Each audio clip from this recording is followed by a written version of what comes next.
Welcome to Wednesday Night Live from the basement. Here's your hosts, Rob, Daryl, and Tim. Gentlemen, Wednesday, how you guys doing? Good. Coming around from just getting over a cold, but good. You had a cold. We were talking offline just before we went live. Tim's been fighting a hell of a cold, and I've had the most wicked case of food poisoning. So we're on the mend now, and Yeah. Daryl's doing all right. Chris, man, how you doing, buddy? Welcome. This was touch and go till about mid-afternoon. I was like, I don't know if I can do the show because I've only been out of bed for about the last 6 hours. It's been a rough few days, but we're good. We're good enough to do this. So it is what it is. So, what's new in the world? Is it still lots of snow up there, Daryl, or has it started to warm up yet? Still lots of snow. I mean, I think I don't think all of our snow is going to be gone until June, man. Like we got that much snow this year that I think even when it melts, it's going to take 2 months to get this out. I was talking, actually, there's a guy down the street from me. He's the public works guy in town. And he was saying that they've been trying to haul snow wherever they can to get it out of town. At least they've widened the streets and all that, but he doesn't know where they're going to put it. So how many months of the year do you not have snow? Like, when do you get it? October? November? No. Well, when I first came here, October, but we usually get it after Halloween. Okay. Then it starts to warm up usually right around now. Like we've had temperatures around 0, 2 degrees, but it's not like melting. It's kind of just basking in the sun kind of thing. Mm-hmm. I've had shorts on for the last 3 days. I mean, I was only outside very briefly, but I seem to be in between the two of you guys. Like, we're getting a lot of rain, so there's still tons of snow, but the rain is kind of washing it away slowly. Our snow's completely gone, and we had last night the wickedest thunderstorm, and the night before. It was like torrential rain. The streets were flooded last night. It was kind of nuts, but it's supposed to be on Friday, I think it's supposed to be 22. I'll take it. I will take it for sure.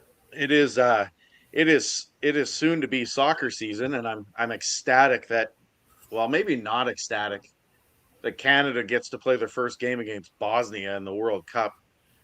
But I don't know if that's a good thing or not. I actually think that Bosnia is a better team than Italy. I know nothing. I might offend people in the comments section that like soccer, but I truly believe Bosnia is the better team. I know nothing. I could comment of nothing of intelligence when it comes to football. I only followed football when I was working overseas. That's the only time I would follow it. Every time I had to go overseas, I would follow it. I'd get back here and no. There's a guy that I work with. He's one of the front office people at my school. He's from Mexico, so him and I talk about soccer lots. He bugs me all the time because there's a player that plays for Norway that I just can't stand. His name is Haaland. I just can't stand him. So he always bugs me when I walk in the building. It's pretty funny though. Since you mentioned sports personalities you can't stand, I gotta get this off my chest. Hoffman? Brandon fucking Little. Oh. What in the...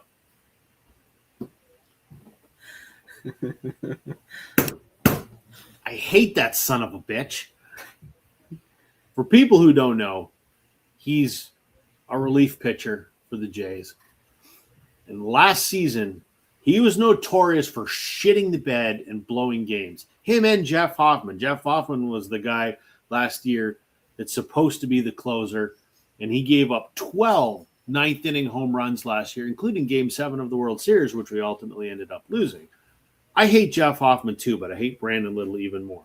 So we bring Brandon Little in Game 2. He shits the bed. We lose.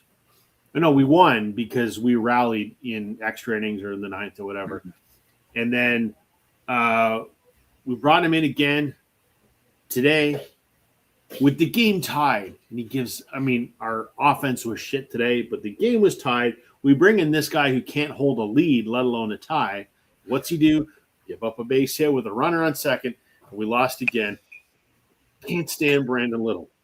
Ugh. The Jays have looked okay, but those two relievers are going to be an absolute problem. Don't know why we keep going to these two jackasses. I don't get it. Enough about baseball. Who cares?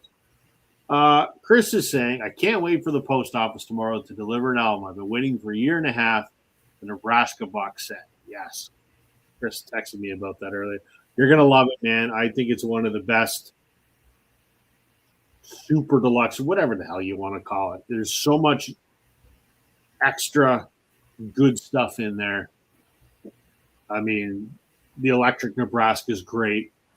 The live Bruce on stage doing the album is phenomenal. So you will not be disappointed. And it's got great packaging. It's a little different. It's basically a book that's record size. It's really, really well done.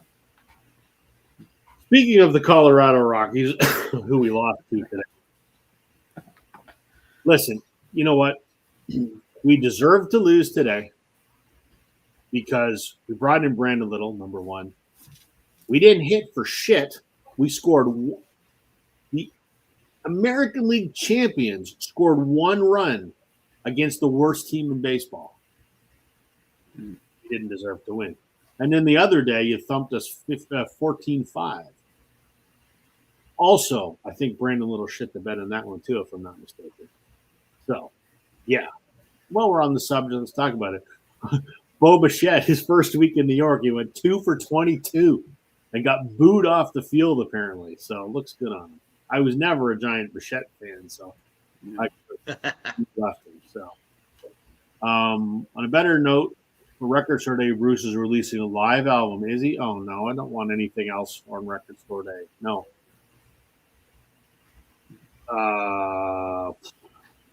When is Record Store Day? Not that April the something, middle of April, mid-April. Yeah, there was a couple things that were in there that I don't know. I was looking at that Honeymoon Suite, the singles one there. That one would be okay. Yeah. There's a band called Kay's Choice that I used to listen to.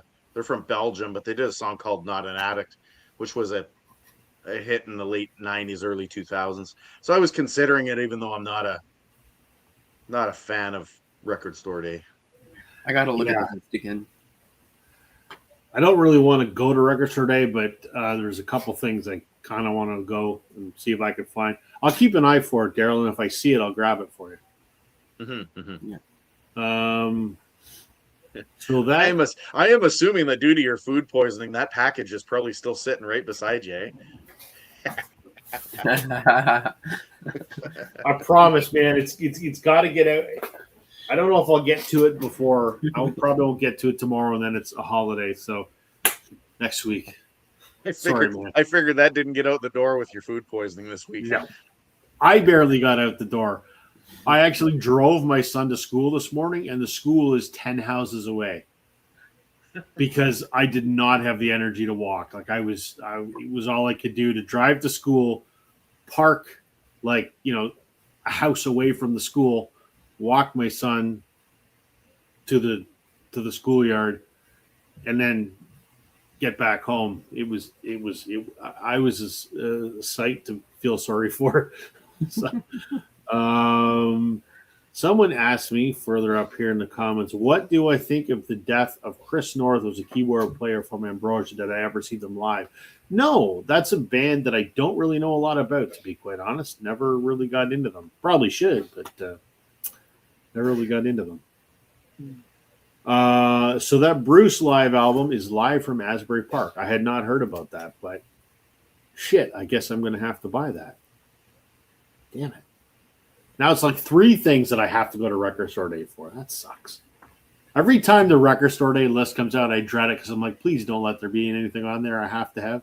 Because I despise Record Store Day so much, and I will not wait in lines, and I do not like getting out of bed early in the morning. So, yeah, that sucks. Andrew, how you doing, man? The only record store day thing I'm thinking of is a Van Halen Live 2 LP. That's what Richard's looking for. If I wanted, I have a minty spare copy of OK Blue Jays, except for the crack. Could be a wall item. I have OK Blue Jays in the picture sleeve. I'm good. That was the first record I ever got when I was like probably 6 on my little plastic record player thing. That I used to remember those. Remember those stories you could get? It was like a story, and it had a 45, and you'd be like, Yeah. you'd put the record on, and you'd follow through on the book. And I had like Return of the Jedi, and I had that one. yeah. Yeah. So I had a little plastic record player that my parents bought so that I could play those little records, and then I think it was my grandparents bought me the OK Blue Jays 45. So still have it. Happy Easter. I'm so glad it's Easter, not because I necessarily care too much about Easter, but I'm all for having an extra day off from work, so that'll be all right. We're supposed to have a family dinner. I don't know if the wife and I are going because depends how she's still feeling much sicker than I am, so we'll have to see. Chris is saying I rewatched the Bruce Springsteen film, and I now love it. That's why I love the whole Nebraska album. Hey, I guess that makes me an influencer. Frightening. You're an influencer, Rob. I don't want to influence anybody. That's not a good thing. Too much of me is too much. Tim's just got to start his own channel and become an influencer now too. Yeah, exactly. Oh, yeah. Exactly. One day. You could influence people on how to get signatures. See? There you go. There you go. I still have not seen the Springsteen film, and I need to, but I don't watch enough TV. I literally watch baseball, and that's about it. I don't even watch a lot of YouTube these days. It's mainly just baseball. So, yes, we get Good Friday off and Mondays. Are you closed Friday and Monday up there, Darryl? School? Oh, I'm a government employee. I get Monday off too. My wife doesn't though. Yeah, the schools here in Ontario. Sorry, I shouldn't say government. I'm not a government employee. I'm an employee of the. I don't know what you call teaching, but we get Monday off. Right. The schools in Ontario are closed Friday and Monday, but businesses are just closed Friday. Yeah. So everything's shut down Friday, but schools are closed on Monday as well. I should do a video ranking of my favorite Springsteen albums for beginners. I don't know if I'm enough of an expert to say what a beginner should start with on Springsteen. I don't know that I'm authoritative enough about anything, to be quite honest, except for maybe U2, on the other hand, Rob, you could do U2. I could do YouTube. Yeah. That would mean I haven't made a video since February. Really? And I still have Sam's Americana tag sitting in the can. It's not quite finished yet. I've kind of lost the desire to make videos. Mm-hmm. Mm-hmm. It's funny because I used to watch a lot of YouTube outside of the vinyl community, things completely unrelated to, music, things like, I don't know, house flipper people or, people building prop replicas, or just weird, extraneous stuff that is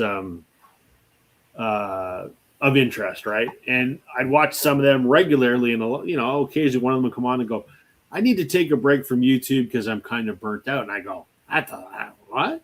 And now I'm right there. I'm like, I'm kind of burnt out. I love doing this. This is my favorite thing to do.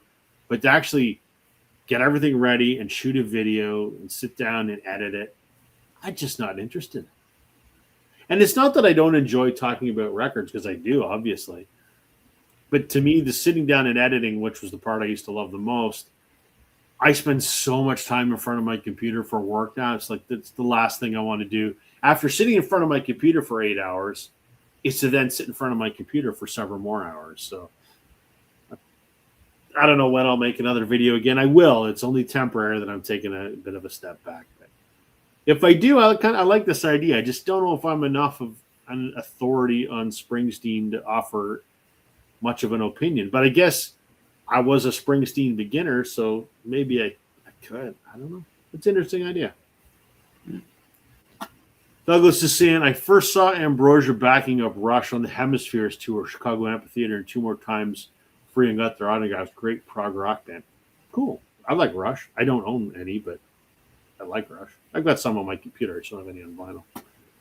Did you see their performance at the Junos? I did. They sounded really good. Really good, yeah. Annika Niles does. She had some big shoes to fill, but she did a great job. I'm not a Rush expert, but to me, I thought she sounded fantastic. Yeah. So, Julie's saying I'll be on cancer treatment for Easter weekend and hope I'll not be too sick to get some sun. Well, best of luck with that. Geez, I have some family members who've gone through that, so best of luck. Mm-hmm. Yes, Richard and I should. Yes, Richard, you and I are going to do YouTube. That's what's going to get me back into making a video. So you and I chat offline. Let's set that up because we've been talking about doing it forever. So let's actually do it. We'll text each other later on. That's what we'll do. Trevor saying, good evening. I'm doing a video on how to be anti-prolific. Okay. I'm intrigued what exactly that means, but Chris is saying, where is he saying? I got him into Bruce. I did, but that was only because I happened to be raving about one album and I didn't know enough about Springsteen. I had just latched onto this one album, and you and I happen to have fairly similar tastes on a lot of things. So, yeah, Chris, if you and I want to do an episode on the band, I think that'd be awesome. That is one band I think I know enough about that I could consider myself an authority.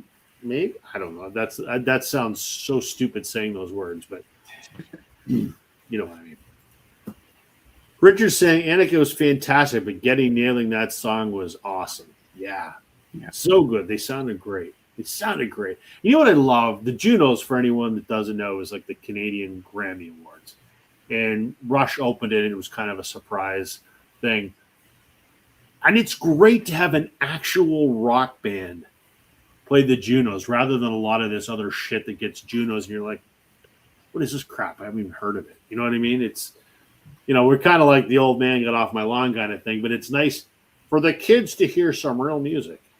It was great. I loved it. Speaking of real music, there's a girl at my school, one of my classes, and she said to me, "Hey," they don't call me by my first name, but they were like, "Hey, Mr. Shannon, you want to hear me play Blackbird by the Beatles on my guitar?" Right. And she played like the first verse of the song. It was just a random thing. You want to hear me play it?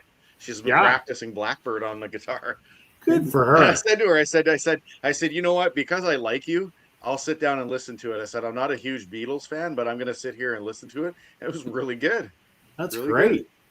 Good. I love it. So even kids today still like the 60s music, man. That's fantastic.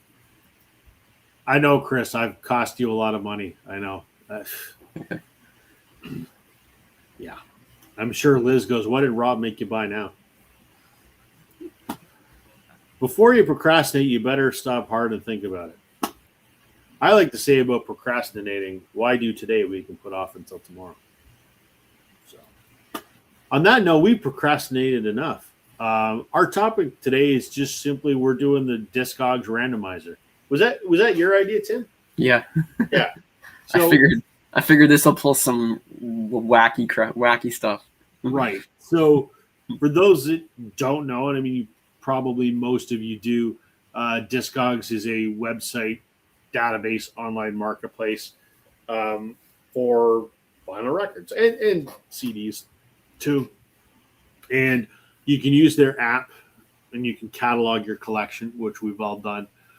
And it has a neat feature on the app. You shake your phone and it gives you a random selection from your collection. So that's what we're going to do tonight. And the way I think we're going to do it is whichever one of you guys wants to go first, shake it, go pull what it is. We'll chat for a minute while you go pull that record. Then before you start talking about that record, the next person's going to do their shake and they're going to go get it while you're talking about your pick, and we'll go through it that way. And we'll see what weird shit comes up tonight. So Which one of you guys wants to go first? I'll go. All right. Sure. You don't tell us what it is. Just shake it, go get it, and then. All right.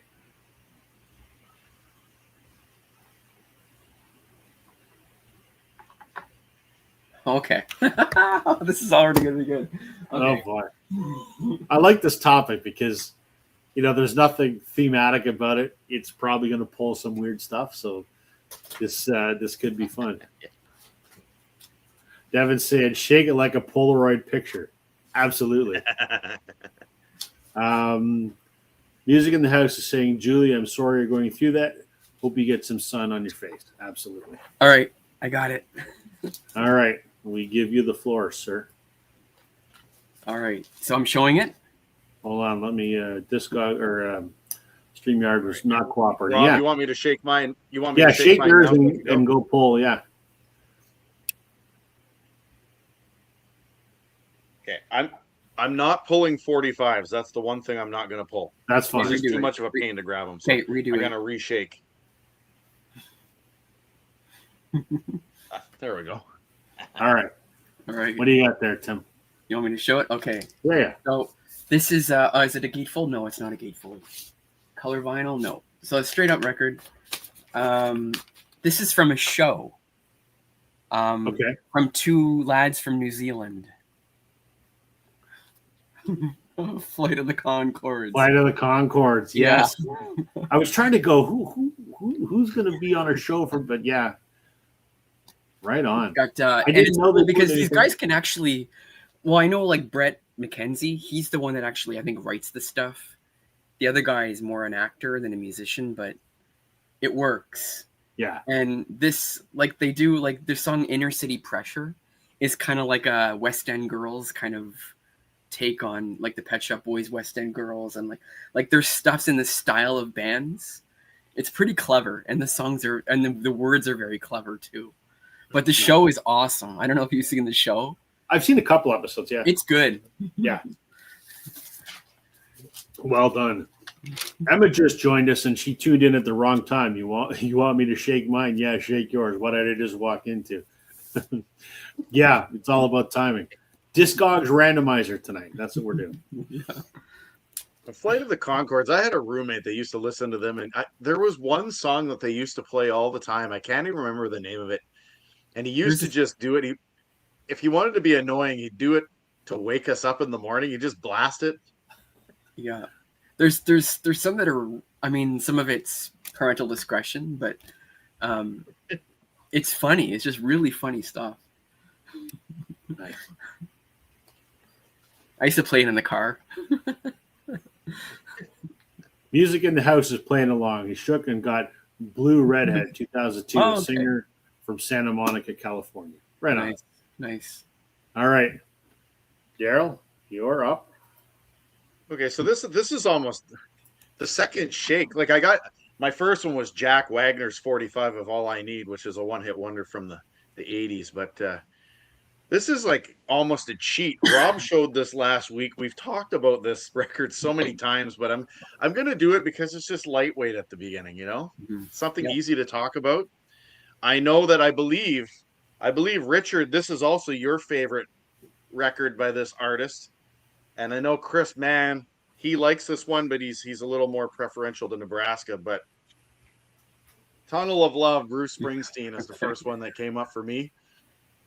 So this is an easy one to talk about. There's as of right now, this is my favorite Springsteen album.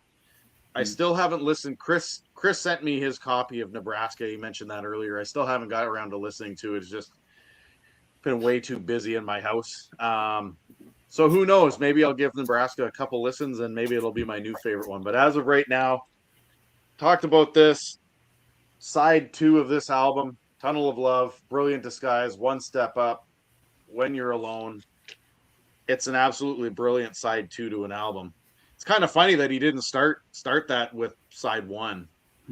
Because the funny thing about this record is I always go to side 2. I start it with side 2, not side 1. Strange thing, but I love both sides. No, Tunnel of Love, Bruce Springsteen is the first the first pick other than the 45 of Jack Wagner, which I forget what Jack Wagner like a soap opera guy or something. I can't remember. He was a one-hit wonder, but No idea. or am I thinking of somebody else? Can't remember.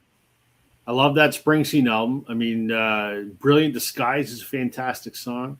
Tougher Than the Rest is fantastic. Mm-hmm. Love it. One of my favorite Springsteen albums.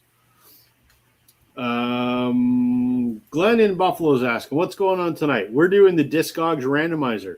So Discogs, where we have our collections catalog on the app, you shake your phone, you select something at random. So we're going to do that and pull it. So one of my favorite Springsteen albums for sure, Richard says. Yeah. Grasshopper TV, welcome. Daryl, Nebraska will change your life. Your life, trust me. Ask Rob. Rob doesn't know what the hell he's talking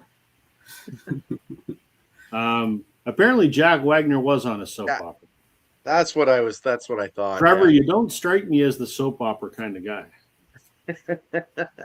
Maybe it was one of those days where he had to stay home sick, and his mom was watching it on TV. I remember the Wheel of Fortune days. Yep. Glenn says Nebraska's depressing. I can see that. I love it, though. It doesn't suck, Richard's saying. All right. So, I did the shaky. And I got an album I've talked about many times before. Well, let's talk about it again. An album by a band called Whitehorse. This is called Panther in the Dollhouse. I love Whitehorse. It's a husband and wife from Toronto, Luke Doucette and Melissa McClellan, from Sarah McLachlan's backing band. Luke's been Sarah's guitar player for 34 years, and Melissa's been Sarah's bass player for like 25 years. So they started Whitehorse, I don't know, 15 years or so ago. And it's their styles. Each album has a different genre. Panther in the Dollhouse came out in 2017. This is kind of their power pop album, I guess. I love it. It's very, very good. There's my favorite song on here of all of theirs is what the hell is it? Is it on here? Yeah, Nighthawks. Great song. You can find it on YouTube.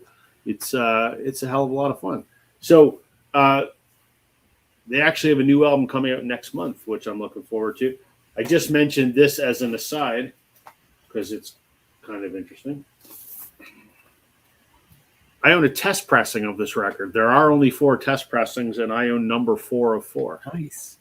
So, Nice. 6 Shooter Records, which is the indie label that they've been signed to in Toronto, did a test pressing sale, and so that's how I bought that. I met Luke and Melissa a ton of times. They're very cool.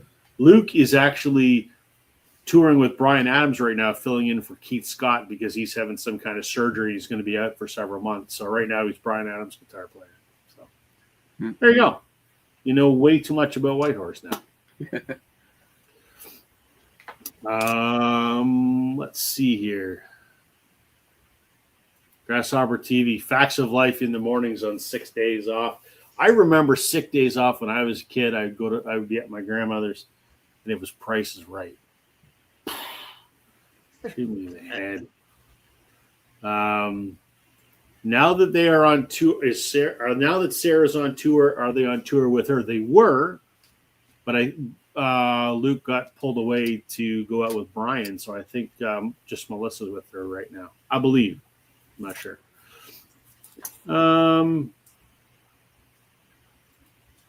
You may want to explain what kind of music Whitehorse is. Well, their first album was kind of folky, and then they had a rock album, and they had a country album, and then they had a blues album, and that was kind of a power pop album, and then they did a romantic sort of ballads album, and I don't know what the new one's going to be. So everything is different. It's weird. Everything is different, but everything sounds like them, if that makes any sense. So there we go. All right. Back to the top. So, Tim. All right. Rob, here's one that you might I think you like this as well. I know you like the band. Okay. I think there's one brother I know there's one brother you probably prefer more than the other, just from my memory. But that would be Yes. yes. Do you have this one? Yeah. I do. Yeah. Yep. Yeah. I bought this only like I wasn't really a super fan of the Flying Birds, but I mean Stop the Clocks. I bought it for Stop the Clocks. Yes. But yeah, that's the only reason, really big reason why I bought this record. That's the first one, right? Yeah. So that has If I Had a Gun, I think. Yep, that's right. That's a good one too. I love that song. Yeah. Oh, Yeah. That's my favorite High Flying Birds album. Yeah, well, they got weird, as they went along. They did. So there was that one, and then there was Chasing Yesterday, which was pretty good. Mm-hmm. And then they did something about Catching the Moon or something. I could not get on board with that one. That wasn't for me, yeah. And then I bought Council Skies, and I'm kind of on that one. So yeah. But I yeah, didn't mind that. The latest one I didn't mind. I liked it. I think I bought it. I've got it. I just don't have the Who Made the Moon or whatever. I just don't have that one. But that's my favorite of them all. Yeah, Love it. Yeah, it's a good one. It was weird because when I bought it was when Oasis broke up, or I bought it. That came out after Oasis broke up, mm-hmm. and I didn't give a shit about Liam's stuff because he did the stuff with Beady Eye, which is basically Oasis without Noel, and I was kind of like, I don't really like Beady Eye. I wish I'd bought the records because they're worth a lot of money now because they're hard to find. I saw that record in my record the store down here, but there was a big scratch going across the vinyl. Oh no! I should have just bought it anyway. I would have. It was like $50 right. Oh, I probably would have then. I should have just bought it. Yeah. So I didn't like Beady Eye, and then I didn't really care for Noel or Liam's first solo record because I was always like, Noel's the genius behind this band, and I never really gave Liam much credit. But then when the Noel stuff started to get a little too dancey and processed for me, was when Liam came out with Why Me, Why Not? And I'm like, this is a really good album because he sounded like he did back in the Oasis days. And so I maybe haven't given Liam enough credit, but I still prefer Noel out of the two of them. So Music in the House saying he shook it again and he got Blondie. Eat to the Beat, 1979, their fourth studio album. I have one Blondie record, and that's it. Parallel Lines, the only one I have. Yeah, the only one I have is Auto American. Yeah. The Parallel Lines I have is the picture disc, and I only had it because it was in my dad's collection. I'm like, I like a couple of the songs I hear. It's a picture disc. I'll take it. I don't think I've listened to it in a decade, but. Richard's saying, Eat to the Beat is my favorite Blondie album. All right. Okay, Daryl, what you got? All right. So next up, we are heading to Canada. And quite possibly, I think we've talked about this before, quite possibly Canada's number one, maybe singer-songwriter, folk artist. And that is Gordon Lightfoot. Okay. And the Way I Feel album, which has quite possibly, other than Wreck of the Edmund Fitzgerald, one of the most famous Gordon Lightfoot songs of all time, the Canadian Railroad Trilogy, is on here. And that is absolutely amazing. Back in his younger years. Oh, I don't even know what year this is.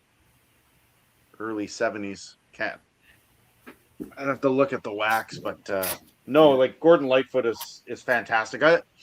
If I see Gordon Lightfoot in record stores and stuff, if I don't have an album of him, I'm not going to be a completist. I mean, he's got dozens upon dozens upon dozens of albums out there, including live albums and stuff like that. But probably Canada's most renowned folk singer, with the exception of maybe Leonard Cohen and a couple others, but you can't go wrong with Gordon Lightfoot. I got this. I mean, it says $4.99 on there. It was given to me pretty cheap because the guy that sold it to me was like, I can't guarantee the quality of this, so if you want it for a couple of bucks, take it, kind of thing. So it's an OG pressing. You can tell by the ring wear and all that, but whatever, who cares? All good. I'm the kind of person I don't mind a little bit of crackle, snap, and pop because to me it adds to the I've ambience seen of it, especially if you're listening to the 60s and 70s Yep. folk music and stuff like I've that. seen some new. Where it I've almost seen seems some like it new should have been records. recorded with a little snap, crackle, and pop anyway. So Yeah, I've seen Gordon some new Lightfoot, you can't records go where wrong with the record they print ringware on it. Have you seen records like that? I have a couple. Yeah, I don't get it. I don't either. Chris, can we just talk about new Oasis live album? What Oh. did I was that announced? Did I miss that? Please tell me that's actually happening, because that would be phenomenal. Oh, sorry, Rob, that came out wrong. Oasis are supposed to be doing a live album coming in soon. Okay. I'm like, phew. I'd love one You gotta from keep the. this PG. I'd love it from the tour. All right. Has anyone seen the Gordon Lightfoot movie? If you could read my mind, I didn't know there was a Gordon Lightfoot movie. I don't think so. Didn't know. I'll have to look. I'll have to take a look for that. Okay. Me. All right. Discogs told me to pull this 80s gem. John Cafferty and the Beaver Brown Band. Tough all over. Who's John Cafferty and the Beaver Brown Band, you might ask? They are like the Timu Bruce Springsteen and the E Street Band. So That's so true. That Right? is so true. So how I found out about John Cafferty and the Beaver Brown Band, I was a teenager and watched the movie Eddie and the Cruisers, which is fantastic. And then I watched Eddie and the Cruisers 2, which I also think is fantastic. And this is the band that makes the music for those two movies. And as I understand it, they wanted to use Bruce's music, but he wouldn't give them the rights or whatever. So they found a band that sounded like Springsteen. And he sounds a lot like Springsteen, which is why I say the Team Springsteen. So I have the two Eddie and the Cruisers soundtracks, and I love them, and I love the movies. So this is one of those things where I saw this in like the $5 bin or whatever at one of my local record stores, and I got one of the other albums as well.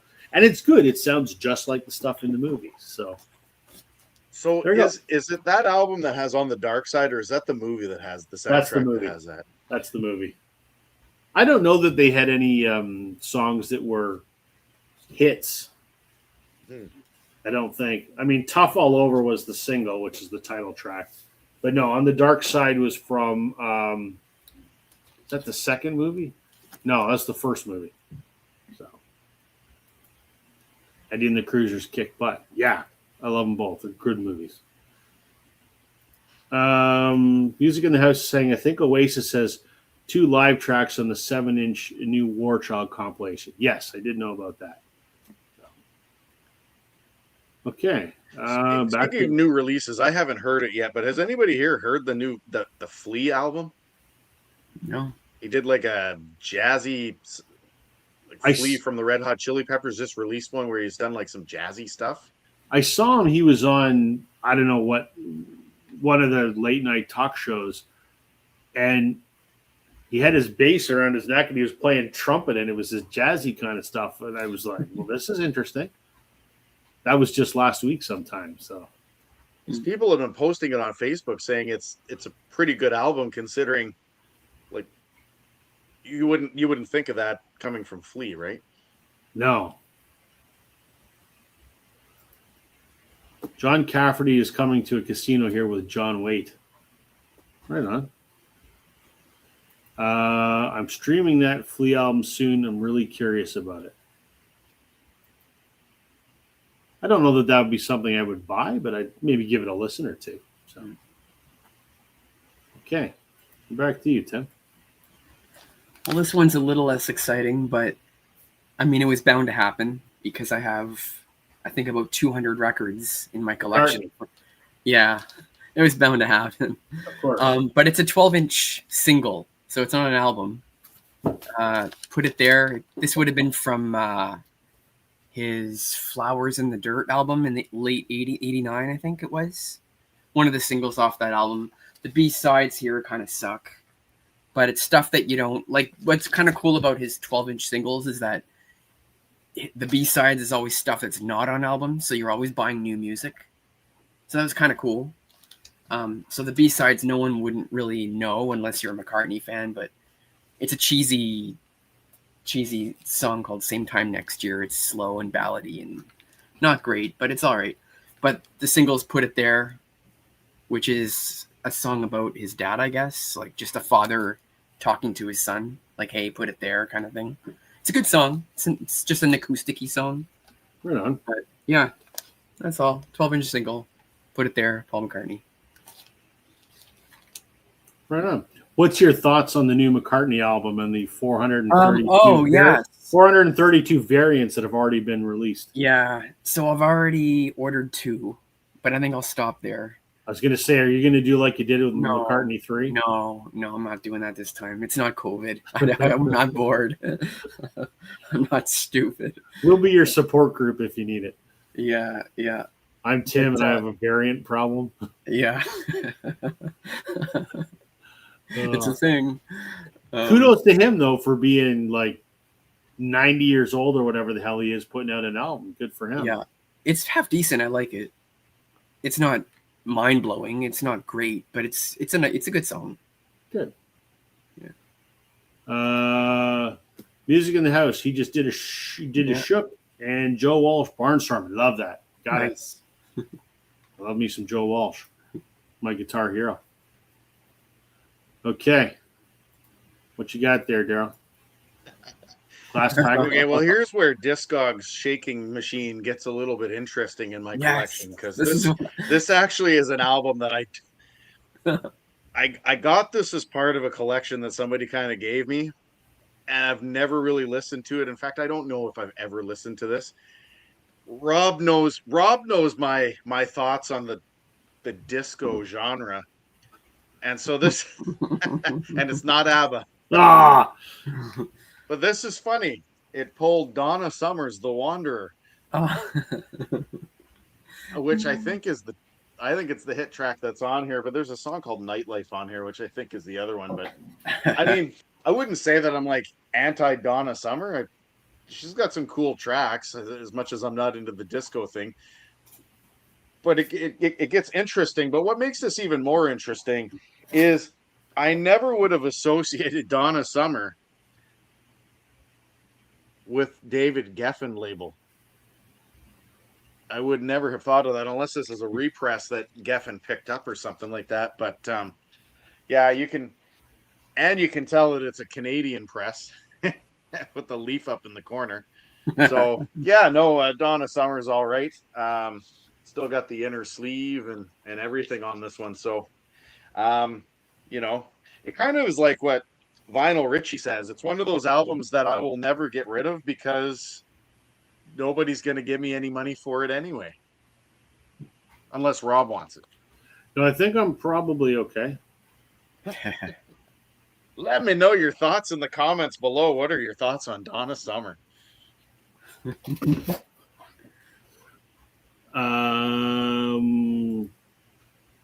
Classic. Interesting. Donna Summer was on Casablanca for ages. Okay. I didn't know that. Oh, Tim's going to get upset. I think Lennon is better than McCartney. It's fair. Ford, Chrysler, whatever.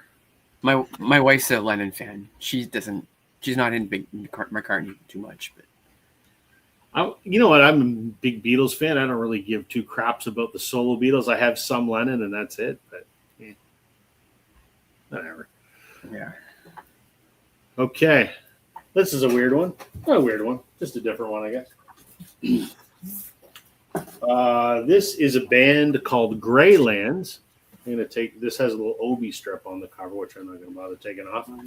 This came out in 2015.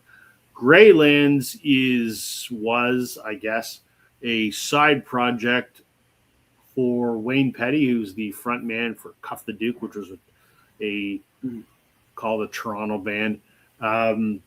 Little different than Cuff the Duke, though. This is Cuff the Duke is like an alt country, like Uncle Tupelo kind of thing, whereas Greylands is a rock band, and it's like indie rock, I guess is the best way to describe it. Well, in fact, here it says is a throwback to the early days of American indie rock. There you go. So, yeah, it's interesting. This is on. I don't know how well this is going to show up. It's kind of like a clear. You can kind of see down here. There's like some faint green splotches to this clear vinyl. So it's yeah, it's a good record. I listen to it a lot? No. Greyland's first album was like a covers album, which was really good, and I bought them both because I know Wayne personally from Cuff the Duke, so I bought it because it's someone I know, so I'm going to support them. I like it, not as much as I like Cuff the Duke, but interesting record nonetheless. Let's see here. Curtis, how you doing, my friend? Welcome. He says, I've got a Donna Summer's greatest hits and Bad Girls. It's a bit of disco every now. Oh, I like a bit of disco every now and then. Donna Summer was from a crazy part of Boston called Dorchester. Isn't that where the Wahlbergs are from? I think. Oh, maybe, yeah. Oh, yeah. Well, they're duh. I didn't even finish reading the comment. I'm an idiot. There you go. Chris is saying, I know I keep all this all the bloody time, but Rob, please, can we talk about Adam Baldwin? He's recording a new album. No, Chris, he's not recording a new album. He finished the album last week, and he posted on Instagram that it's finished. Sweet. Done. Who knows when the hell we're going to see it? I can't wait. So I'm waiting for Matt May's new album, too. I don't know if Adam's going to be on that. He might be. So we'll see. If I hear anything, I'll let you know. All right. Back to Tim. So here's an album. I actually haven't heard this album in a very long time, so I'm going to have to actually play this again. But this is one of those bands. I love this band. Never seen them live. I'd love to. They're not doing much anymore. I like their later stuff. But this poll is I think it's their first one. Is it the first one? That's REM. The what's the Chronic Town? I think this is their first album. First one, I think so. Love this band. But I haven't heard this album in quite some time. But I kind of when I got into them, I had to get everything. So I listened to this a few times. 1 Million Stumble, Wolves Lower, Gardening at Night, Carnival of Sorts. Jeez, there's the lads down there.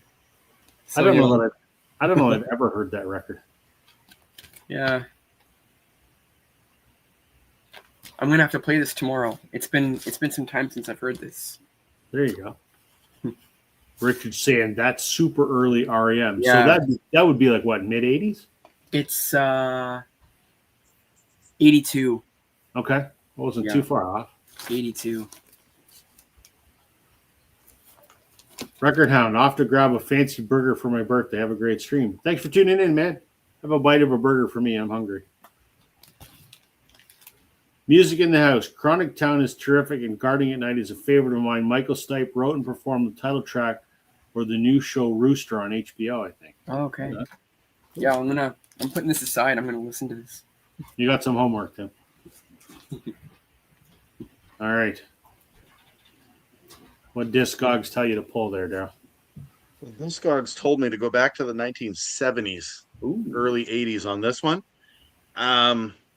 So a lead singer of I don't know if they were like necessarily a famous band, but they're definitely a renowned band called the Raspberries.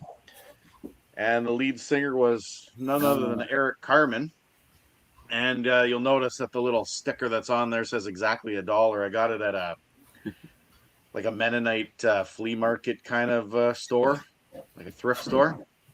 And yeah, it's on the Arista label, but this has quite a few of his big hits. Never Gonna Fall in Love Again, All by Myself, which is the big one.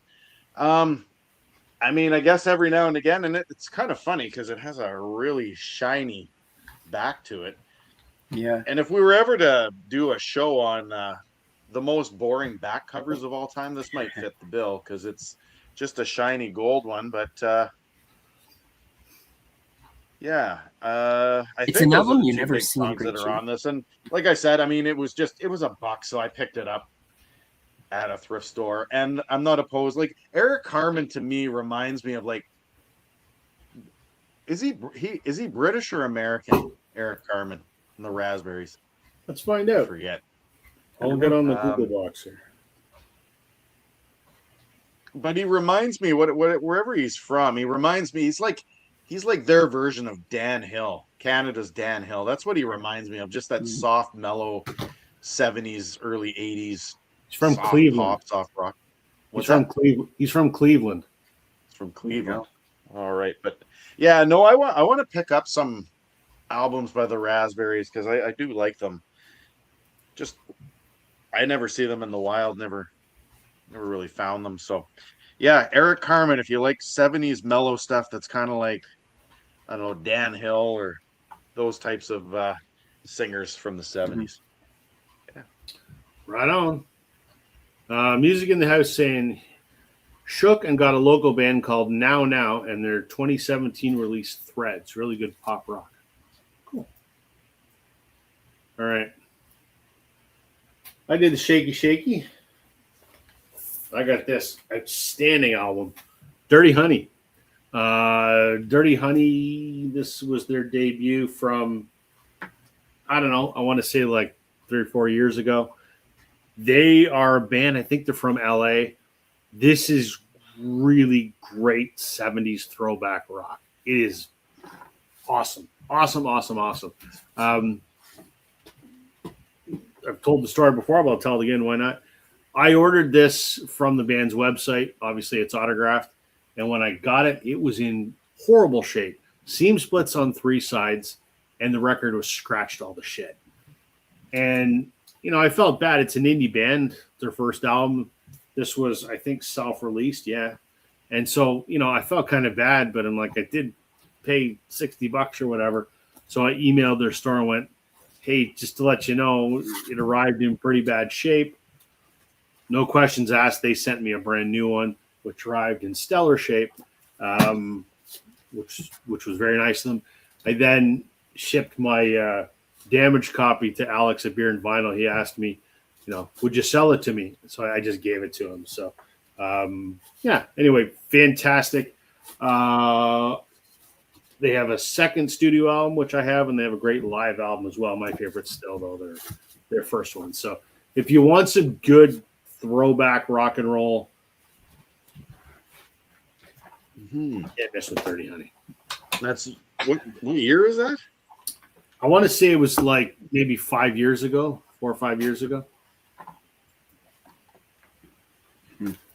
Their EP is so good. Yes, it is. Absolutely. Curtis has a question for the chat because I know Rob and Dale aren't big fans. Did anybody catch Rush's performance? We were talking about that before you tuned in, Curtis. Even though it's not that I'm not a Rush fan, like I appreciate them, I just don't have any. I thought their performance was outstanding. So, and I think that was kind of the general consensus. I never watched it. I should watch a stream of it because I've seen Annika's videos of her drumming on like Drumeo and stuff, and I want to see what she does with the band. I thought it was great. I thought it was great, but I'm not a Rush expert, so take what I say with a grain of salt because I don't know shit about nothing. I do know that it's Tim's turn though. So here's an artist. I got this record through Pledge Music. I don't remember when did you guys ever order from them before they went bankrupt? Nope. No. So it was just like you pay each artist they have a platform, and then you pay $30, you can buy the record. If you pay $50, you get a record and a T-shirt. If you pay, right, there's like little tiers, and so she Kind put of like on Bandcamp, I guess, eh? kind of, yeah. And she had this. She would never did her own stuff, but she played for or with. She's a bass player, and she plays with. You see her in videos all the time for Jeff Beck, Herbie Hancock, like the biggest of the biggest guys. And she plays bass for all these guys, and that's Tal Wickenfeld. Do you know Tal Wickenfeld? Nope. So you should see this person. She's crazy on bass. Crazy on bass. Anyway, so she came up with a solo record. It's okay. It's decent. It's not like mind blowing, but it's good. Coming from a bass player. But yeah, You know what would make that album even better? If it didn't have shrink wrap on it. Oh, yeah, I know, eh? Grip it and rip it. Griffin. Have it's got a whole book and everything, yeah. Right on. It's pretty cool. Very cool. But yeah, you should check her out. She like Tal Wickenfeld. Anything with Jeff Beck when he's live, or Herbie Hancock, all the biggest of biggest. I think she played with Brian Wilson. Like, just I'm intrigued. the biggest people, yeah. Right on. Richard did the Shake at Home, and he got Tokyo Shoegaze Crystallized 2019 reishoots noisy shoegaze album similar to My Bloody Valentine's Loveless. So good. There you go. All right, Daryl. For some reason, I feel like I showed this not long ago, but maybe I could be wrong. But maybe it was when we did our '80s thing. But I am a huge fan of this band, named after a motor vehicle of sorts, and it's REO Speedwagon's High Fidelity. This one that has "Keep on Loving You." Also has "Take It on the Run," which are great songs. And when I was at a museum, I'd like to say 10 or 15 years ago, I did see an actual REO Speedwagon vehicle there. So kind of cool. But yeah, these guys were all over. Yeah, that's what it was. I showed this when we were doing our 1980s MTV thing. And these guys were all over MTV. I think lots of their videos were played within the first day or so. But yeah, no, I always like these guys. Once again, kind of that 80s soft pop, soft rock music. And yeah, they're not for everybody, but I always like them. And I think one of the first music videos, if memory serves me right, that I ever saw was Can't Fight This Feeling. It's actually the first music video I ever remember seeing. I talked about that story sitting on the couch with my brother, pajamas. They do not suck. I agree with you. I'm with you. I got nothing against them. Nothing at all. I don't know what it is. It's like today is like Daryl's sappy music list with genres that he's not necessarily a big fan of. That's all right. Richard's saying early REO rocks pretty damn hard. Music in the House shook and got Depeche Mode Music for the Masses 1987. All right. I don't know that I've ever shown this artist on my channel ever, which I don't know why. But we're going to go a little Jimi Hendrix, People, Hell, and Angels. Kind of a cool silver sort of cover on there. There it is on the back, where you got to show the gatefold, which looks like that. I have a few Hendrix records. Not that I would consider myself a massive fan, but as someone obviously who probably plays guitar, I appreciate the absolute genius that this man was, and I would probably agree, greatest guitar player ever. So this is this came out in 2013, and it's obviously a posthumous release because he had died many years before. This is a posthumous compilation. This is stuff that he was working on as the follow-up to Electric Ladyland.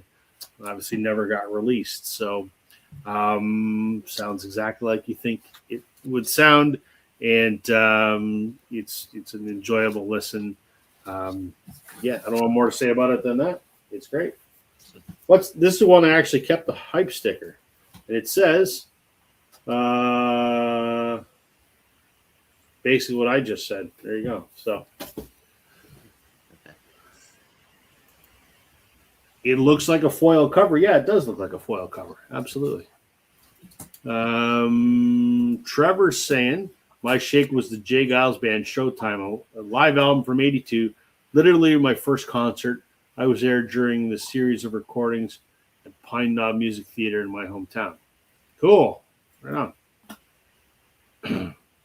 All right. Back to Tim. Well, nothing beats this band's live album. It's probably their best album, in my opinion. But this album's pretty damn solid, so I'm glad. And that would be your Cheap Trick. Oh, is Emma Green still Police. What's that? If Emma's still watching, she'll be excited. Oh, yeah. But yeah, Cheap Trick's great. Dream Police, Yes, can't go agreed. wrong with. But their live album is I think is their best one. Yeah, I got these guys. Actually, it's funny. I got these guys. They were opening for Rod Stewart. So Nice. I got them on the Rod Stewart tour. Believe it or not.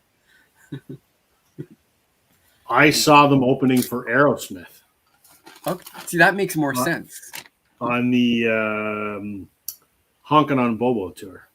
Yeah. That They're makes great. more sense. It does. It does. And Daryl's back just in time. Yeah. Well, I know I've talked about this many times. In fact, I think I actually have compared this to walking into like an S&M club. I think I did that once. But this is a band that I got this album when I was in Spain on my trip last March. Kind of reminds me of like Joy Division when they're almost in their most depressing phase. Very dark wave. I know I've mentioned this. I don't know if Richard's got a chance to stream these guys, but I have talked about them. That's Decima Victima from Spain. Show the Gatefold. It's just the band on the inside with the lyrics. But yeah, very, very, I don't know, gothy, dark wave sounding music. Definitely would say that it takes a few listens to get into this one. But there's some pretty good stuff if you're into that early. I don't want to call it new wave. I'd rather call it dark wave. So yeah, a very unique band from Spain. I was sold on it though when like I've mentioned this story before. I went into a shop when I think it was in Barcelona, and and one of the workers, the employees in the store, he let me stream all their music, and he was going through all the different bands in Spain that he thought I might like based on my description. Mm-hmm. And that was one that came up, and I was kind of intrigued and hooked on it, and I bought it. So there we go. Decima Victima. Richard's got that on his eBay watch list. So. Yeah. Did you stream it yet, Richard? See, Emma's watching. Or are you gonna take a chance on it? All right. I got the shaky here, and it told me to pull Wreck Your Life by the Old 97s. I love this band. They're a alt country band from Texas. Kind of like in that same vein as like Uncle Tupelo, which here you go, Richard. Richard's just taking a chance on it, Daryl. He hasn't heard it yet. So. Yeah. I have no idea how I discovered the old 97s. It's not like I hear it on the radio or anything. I don't know. But been a big fan. This is their second album, which came out in 1995. Second album, great, Texas bar band, country rock, punk infused, kind of high energy stuff. So, big fan of these guys. Would love to see them live someday, but they never come up here. I don't know if there's any hits off of here because I don't know really what any of their hits are, but I've got probably 80% of their catalog, and you can't go wrong. It's just if you like Wilco, if you like Uncle Tupelo, if you like Son Volt, I mean, it's the same kind of stuff. They did reissue this in an expanded edition called Wreck Your Life and Then Some that has some bonus tracks on it. Yes, they are. I agree. So there you go. Old 97s. And now it's back to Tim. Okay. So full disclosure on this pick. So when I shook it, it gave me this album, but I have like a few prints of this album. So I'm like, well, that's boring. So I picked this version. And that's the Butcher version of it. You got a second state? Fuck off. I do.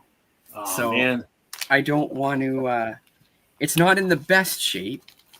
Here, hold on. I don't like taking this out too much. So it's got a bit of marker here. That's a big deal. But you can see, I don't know if you can tell. Can you see Ringo's turtleneck? Yep. Can you see the ring? Can you see it? Barely. Maybe hard to see, yeah. It's there. It's right there. It's there. And then you can see it's kind of like, yeah. But it's a second state. So I know you have a third state, Rob. I do. Yeah. So, and I don't know. I would never. Yeah. Okay. So yeah, you have the one that's peeled. This is peeled off, right? That's what you've got. Yeah. Yeah. That's pretty cool. I mean, I'd like to have a second state, but I'm glad the third state is what I got because unless you're look, the sticker's not even on. Look, you can actually see underneath it. Yeah. I'm glad this is the one I got because that's cool and all, but unless you're an uber Beatles nerd, it's like whatever, right? At least you can see it. You can see it. Yeah. Yeah. This is my holy grail. This is beat up all the shit, and I don't care. Yeah. So yeah, no, it pulled it. It shook some like 72 or whatever, like some later version of it. I'm like, nah, it's not cool. Music in the House wants to know, will you peel it? No, I will not peel it. I don't blame you. No. Getting back to this comment. Music in the House says Emma has a contest. Looks like a ton of fun. I haven't checked it out yet. I will because I'm all for doing a contest. So I've been sick for the last few days, so I haven't been on YouTube at all. So I'll check that out, Emma. Okay. Back to Daryl. All right.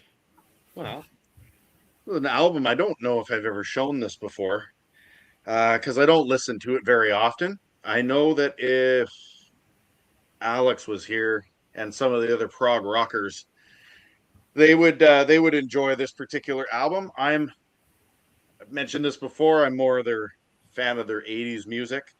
And I guess I'll just talk about, I know that you usually ask this question at the very end of the show, but I'll just mention that I did a video recently on my own channel to support Edward at Prog Hat.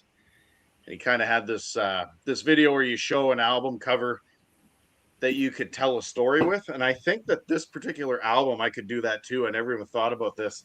There's Genesis, Trick of the Tail. Nice. So cool prog rock. Like I said, when it comes to prog rock, I'm more of an Emerson, Lake and Palmer guy because I have different memories associated with that. But I think that, like, if we're talking about an album cover that you could create your own little one-page essay on the story about what that cover might be. I think I could do that. And it comes around to the other side. So it's basically, when you open it up, it's an entire little thing like that, and then on the inside is the lyrics. So yeah, I mean, I'm more of a, when Phil Collins became the main singer and stuff like that, and of course I'm a Phil Collins solo artist fan myself, but there is nothing wrong with this if you like Genesis at their, I would argue, maybe the height of their progginess. This one and Duke and a couple of others. So yeah, Trick of the Tail. Don't know what else to say about it because it's another album I don't listen to too often.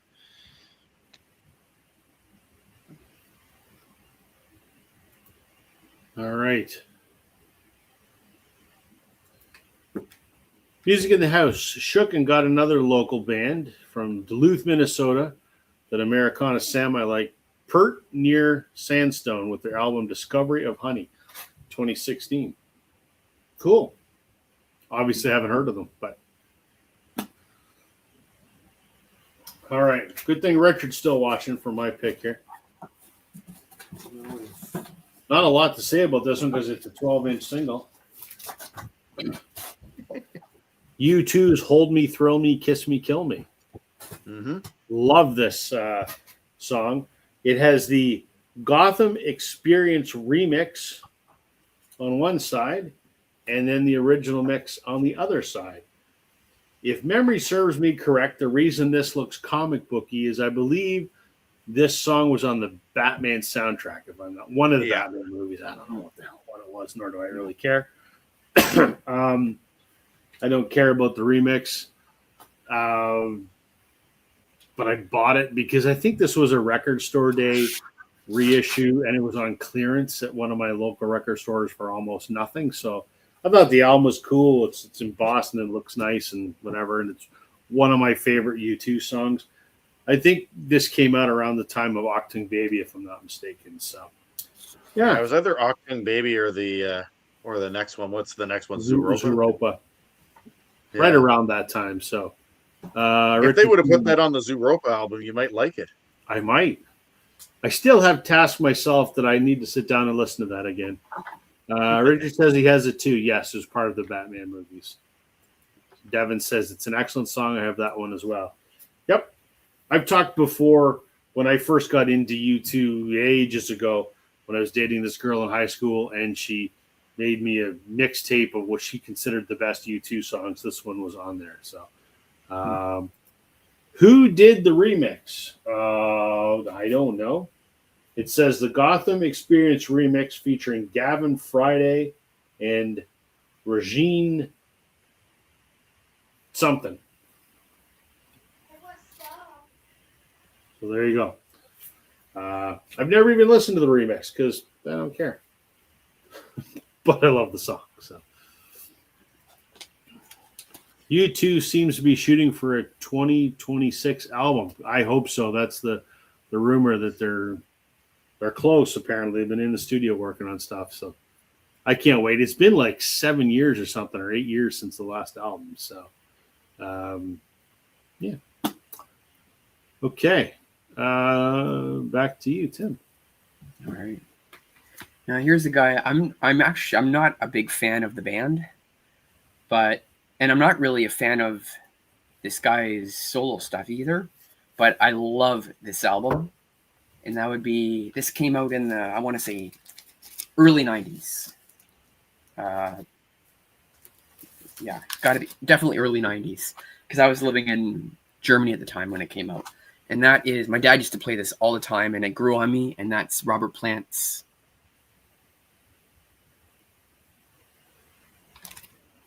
Fate of Nations. Right on. It's got the track 29 Palms. Oh, yeah. Yeah, that one. And it also has, the whole album is awesome.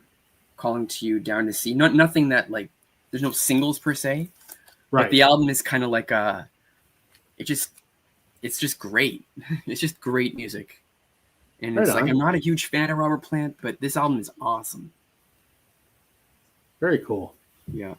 This is a I think it was a Record Store Day release for like Earth Day or something like that.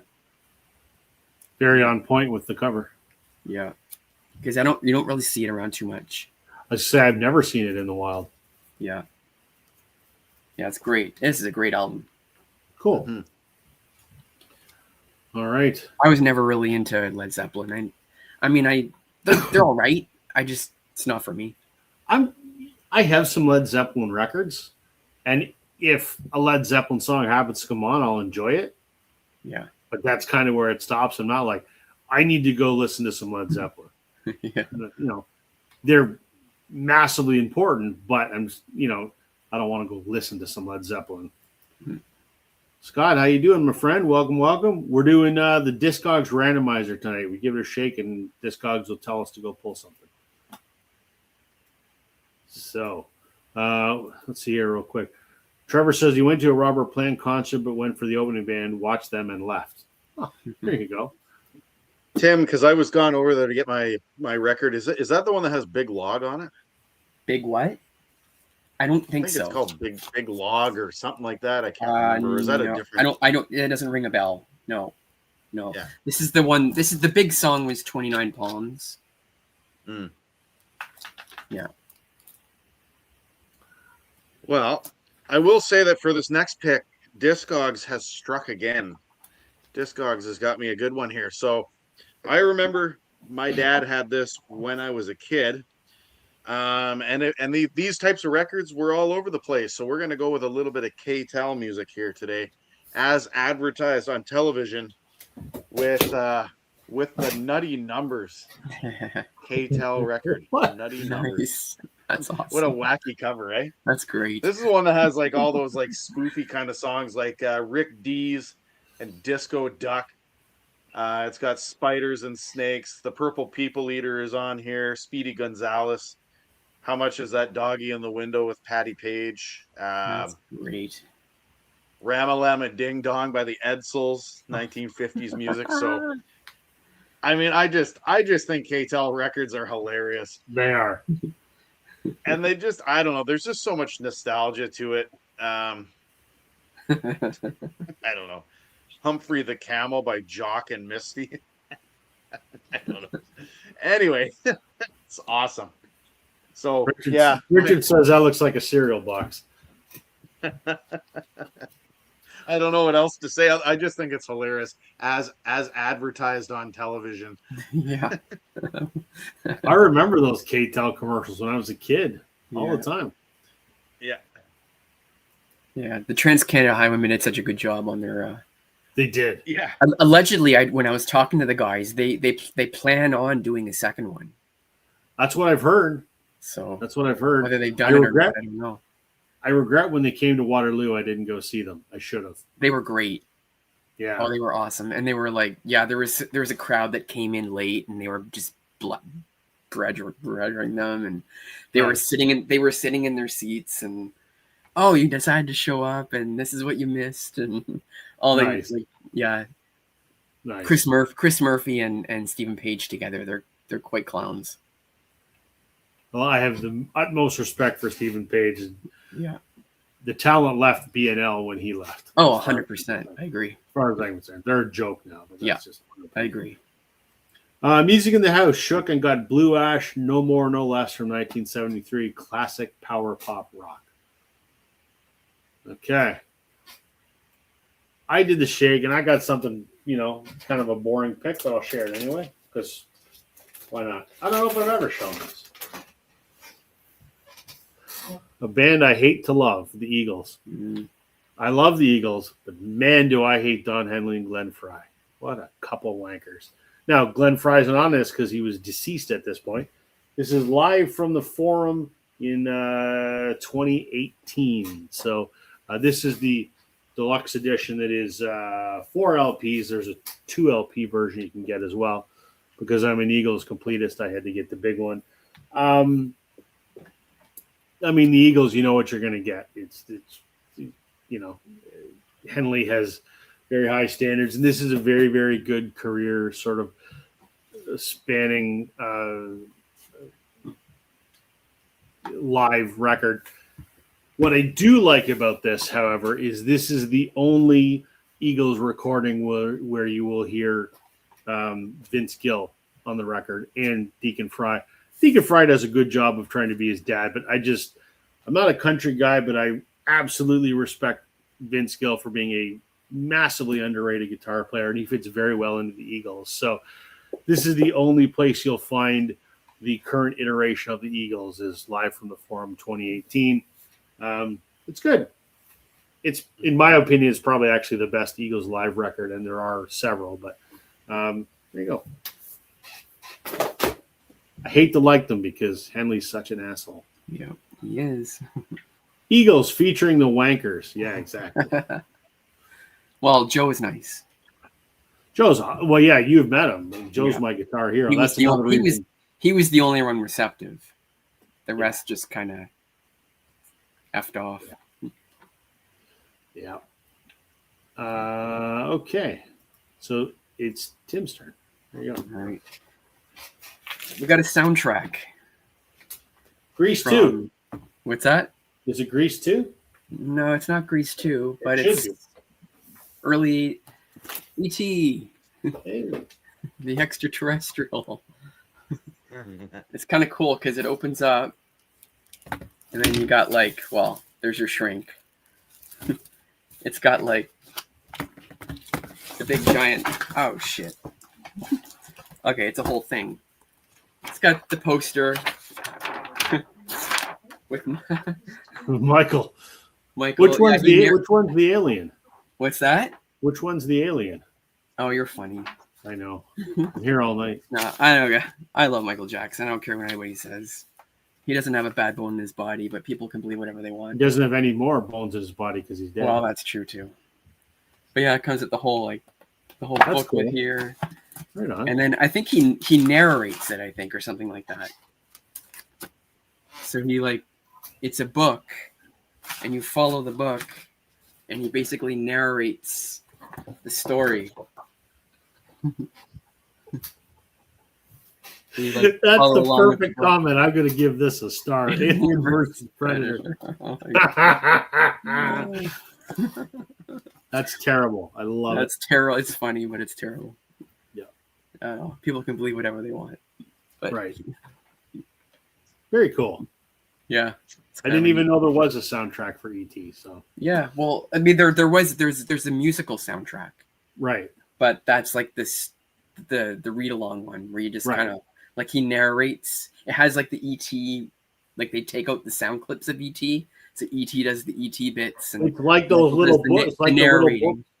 It's like the little books we were talking about with the 45. Yeah. But it's the LP, not the yeah. That's cool. Yeah. Right on. Okay. Daryl. Mine's not as cool as that. That's for sure. This next pick, so he's a one-hit wonder from the '80s, and I believe that his one and only hit was from Flashdance, I think, if I remember right. And that is Michael Sembello, and this is the one that has that song "Maniac" on it. Oh. You know which song that is, Tim? Yeah. So this is kind of I don't know. There's something weird about this cover. There's something going on. I don't know if he's like doused himself in like olive oil or I don't know. It's kind of weird, but he's a maniac dancing on the floor. But you know what? You know what's really funny about this, right? Is you think of okay, guys like Christopher Cross, right? They never had like their picture on the cover of the album, and neither one of these guys is Michael Sembello. So you'd think that a guy that sings a song like Maniac and the way that it comes, he's going to be like this athletic guy. He's going to be on Flashdance or whatever. And no. Michael Sembello is like he's like a yacht rocker. That's what's funny about this. But it's a good album. I mean, I can see why he was a one hit wonder, but it is kind of funny to see that what one would expect a singer to look like based on how they sound and the kind of music they do, and that's what he really looks like is the yacht rocker, you know. That's great. So Well done. All right.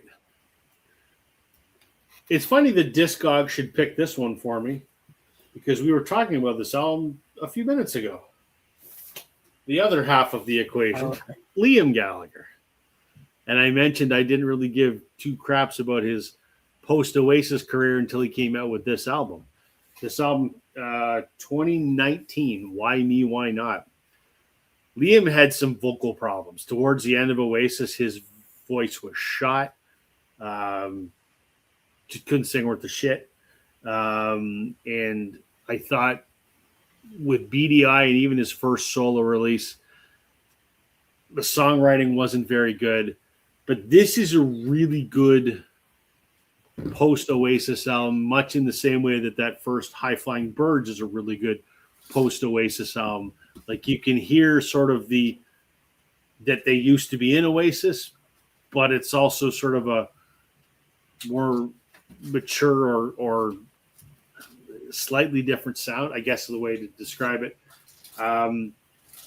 One of Us was the song off here, I think that was the single, and I think that's kind of appealing to, Noel. I hear it as, him kind of wanting to reconcile with his brother.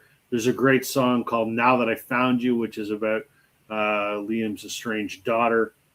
Just a great album. It is a gatefold. Why me, why not? And it's on a very cool. I thought this was on the. There's an Unplugged that came out at the same time, which is on a cool colored vinyl. This one's just black, but there you go. Liam Gallagher's Why Me, Why Not? I don't think you've shown that one before too often either. I don't think so. I like the one before that. The record before that was really good too. Really? I didn't. His face. Yeah, I don't have that one. Oh. I don't have that one. I figured you would have. No, I have this one, and then the Unplugged, which came out, sort of coincide with this, is excellent. That one's good too. Yeah. And then there was Down by the River Thames, which is really good. See, the new one I don't have. That was out like a year or two ago. Is that the black and white one that has his face on it? Yeah, I don't have that one. Yeah, I have it. I don't know that I haven't listened to it in ages, so I don't remember how that sounds. And then there's the album he did with John Squire, which was pretty good.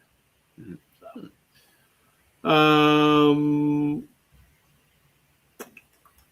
let's see here.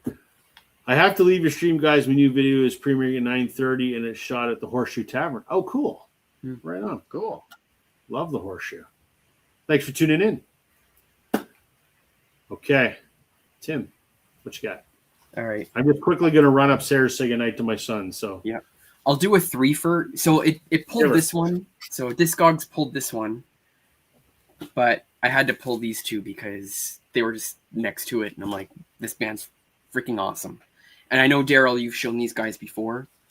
So Discogs pulled this record, which I think is absolutely awesome. If you haven't heard it, it's the new Tears for Fears.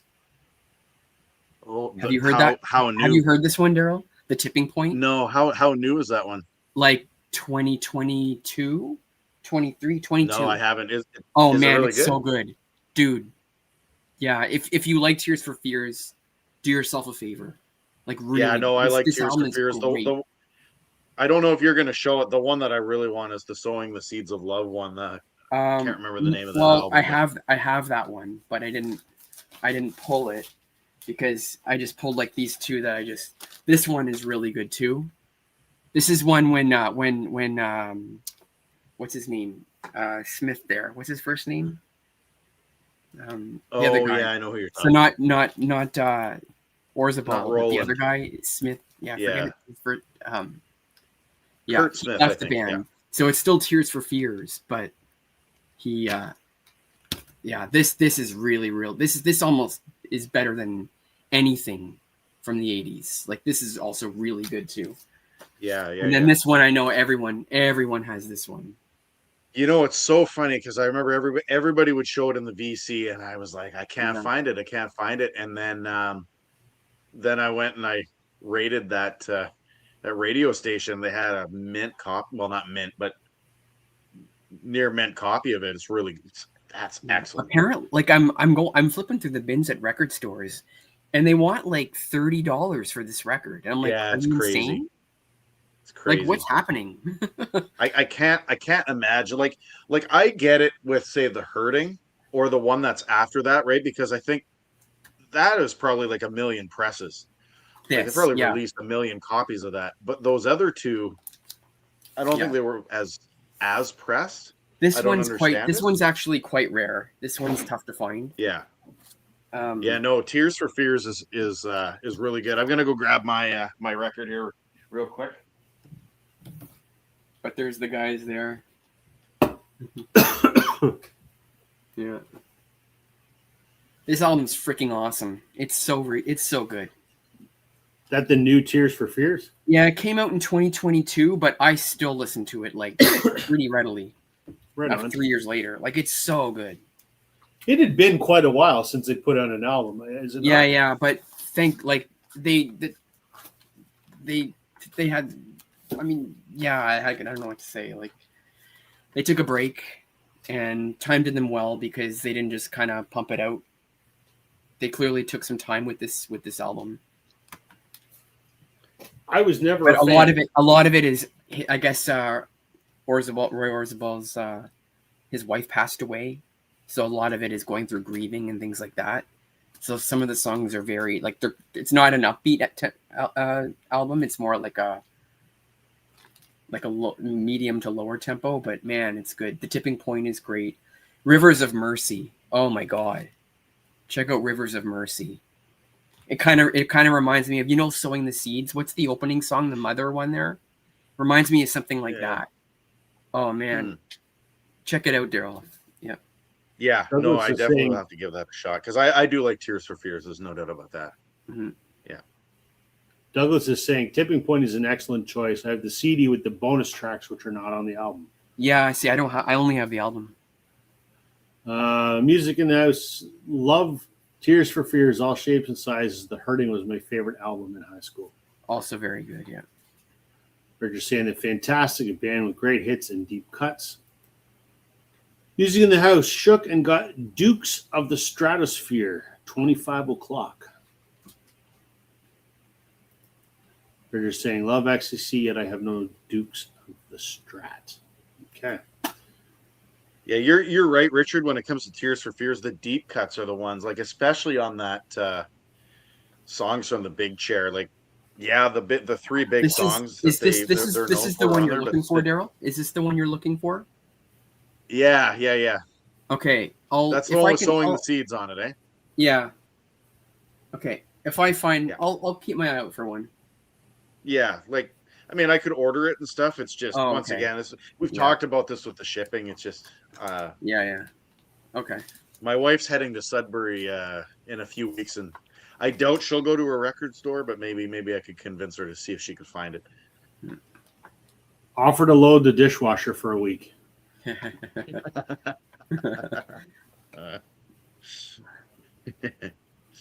That's usually my job anyway. That's what's funny. We're trying to train the boy to do it, but I get in shit for not doing it enough. And I'm like, how many times have you put out the garbage, dear? Take the battle. Good thing she will never watch this or she'd give me shit. So.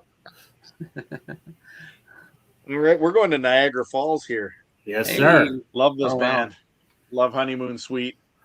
Don't usually see this one too often in the VC, and this is the one that has Love Changes Everything on it, which I think is a great song. But once again, looking out for number one. I don't know if there's really any other big hits that were on here, but definitely Love Changes Everything. Mm-hmm. So, and this copy here has a Canadian content sticker on it. And basically a I'm assuming that this. I didn't get this from the record station, but I'm assuming that this is like a cataloging system of some kind. So Yeah. kind of neat that I have this, but I don't know. There's just something about Honeymoon Suite. I mean, they're like that Canadian band that should have gone worldwide, Yeah. and for whatever Especially reason, especially with their they first didn't. two They albums. didn't. What's that? Especially with their first two albums are just like Yeah, like monsters. they're a good example. Them and April Wine, they're examples of Canadian rock bands that should have gone worldwide, and for whatever reason, I mean, maybe it was by choice, or by the fact that they were overshadowed by some other big American bands, but they're amazing. The guitars, the just like the solos. I don't know, really good stuff. If you haven't heard Honeymoon Suite. I've got the album that's got the heart-shaped bed with the spikes on it. I forget Yeah, what that one's called. Yeah, I have 2 copies of that. That's the one you see everywhere. Yeah. Go to any antique market, it's there. It's a great record, though. Great record. Yeah, nice guys too. They're really. Okay. So this falls under the category of albums where I go, why the fuck do I own this? I know why I own this. Why do I still own it? Because it sucks is the question. This is from your neck of the woods, Daryl, and I know you've been to her museum. Shania Twain, Queen of Me. This sucks. Shit. This was her most recent record from 2022. This is autographed, by the way. Not that anyone gives a shit, but it's signed. If you can call that an autograph, but it is. So I have mixed thoughts on Shania Twain. How do I say this? That sound like an asshole. I probably sound like an asshole anyway. She could sing, but she wouldn't be who she was if it wasn't for her collaboration with Mutt Lange. Mm-hmm. I think is a pretty fair assessment. She was kind of average at best. But then when she partnered with Mutt Lange, he brought the special sauce that turned her into a superstar. And so Woman in Me is a phenomenal album. Come On Over, I think, is the biggest selling country album of all time, something like that. And even the follow-up, Up, phenomenal record. Then their marriage fell apart because he was a dickhead. And she's, never quite lived up to that fame. And I just listen to this and go, Mm-hmm. It's really funny. Like, she's not even like when I go to Timmins, nobody talks about Shania Twain. Like, nobody cares anymore. In fact, to the point where the museum doesn't even exist. I don't think. I'm pretty sure that they got rid of it to open pit the mine that they reopened. Yeah.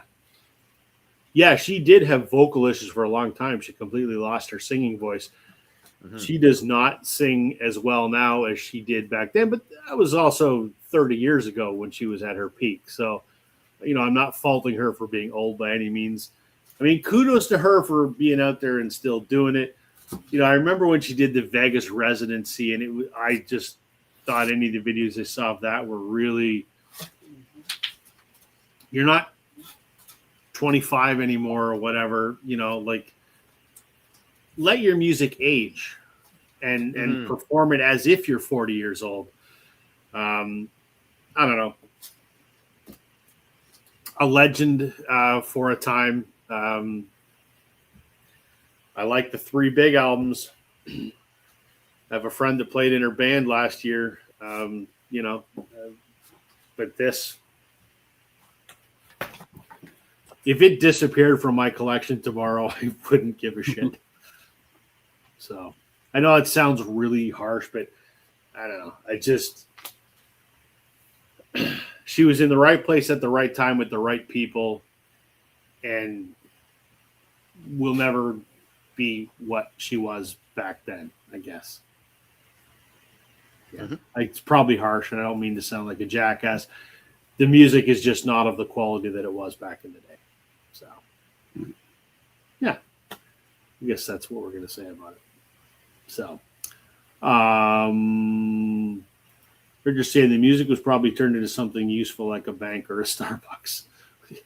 Who knows? Let's see. I can tell you it was turned into an open pit mine. That's what it was turned into. Let's just look on the Google here. They might have moved it somewhere else in Timmins. The Shania Twain Museum is permanently closed, and it is now an open pit mine. There it is, right there on Google Earth. That's funny. That's funny. There you go. She was a hottie then. Yeah, she absolutely was. Not that I want to objectify, but she was a hottie. She still looks pretty good for her age these days, I guess. But just for me, the music doesn't do it anymore. So I still love listening to those 3 albums, though. All right, we still got 20 minutes. So back to you, Tim. Okay. Here's a cool album. Don't rant on the... There's a little bit of shrink on this still, sorry. I should rip it up. Great band. I don't know if they've done anything else other than this album, to be honest, but great friggin' album. I don't even know if they're around anymore. Jet? Oh, love Jet. No, they've not done anything. They had 2 albums after that. Okay. Both are impossible to find. They put out something last Record Store Day, which is it's the inverse of that. So it's black and white as opposed to white and black. And it's got all kinds of like B-sides and rarities, and I have it, and it's great. Okay. But they only did 3 albums in total, and that's it. Okay. Yeah, I haven't seen anything after this. Nothing. Hold on. Great album, though. It's called Jet, Get Born Rarities. Okay. Oh, I have seen that. So it's not the same album? No. Oh. I didn't buy it because I'm like, oh, it's probably just... Oh, shit. No, it's got a bunch of alternate versions, demos, live stuff, and stuff that was never on the original album. It's if you like Get Born, get this because it's like part 2 basically. I love it. Oh crap. Okay. Yeah. Their second album, I think, had like a dumpster that was on fire or something, and then there was another album. I think they broke up. They haven't put out anything in over a decade. Yeah, they were great. Love them. Love them. All right, Daryl. All right. Well, speaking of Canadian country that is not Shania Twain, but we've all talked about this guy before because he is famous for stomping on a board with his cowboy boots. Yeah. And that is Stompin' Tom. And this is the one that came up on my Discogs is the North Atlantic Squadron album. So there's Stompin' Tom with his guitar sitting on a fence and a cartoon looking, what do you call that? Like a schooner? Schooner ship, I think. I guess so. That's what they're called. My dad actually had this on CD. There's Stompin' Tom on the back. But the one thing that I remember from this album, so North Atlantic Squadron is a pretty cool song. Blue Nose is a cool song. Jack of Many Trades is a cool song. But there's a song on here called Backyardin'. And me and my brother used to it's like a little like 2-minute ditty. And he basically goes, backyardin'. That's a chit-chat party in the garden. Just a barbecue with a friend or two where you don't give a beg your pardon. And he actually doesn't swear in the song. He just goes where you don't give a beg your pardon. It's such a good song. So if you're into Stompin' Tom, I mean, he's country. He is like, if you're new to Stompin' Tom, he's a Canadian legend. Yep. A Canadian icon. I'd be hard pressed to find too many Canadians our age that do not know who Stompin' Tom was. And when he passed away a few years back, it was a pretty crushing time for many Canadian musicians and people that knew him. So Stompin' Tom, you gotta love him. Yep. And I never see him in the bins. I never see it. Oh, it's hard to find him. Hard to find them. The only reason I have that one, and I have the one that has the hockey song on it. The hockey players on the cover, and it's an original. The only reason I found it is because I stole it from a radio station. You liberated it. You didn't steal Sorry, it. I liberated it. You rescued liberated it. Yeah. Borrowed it. Nice.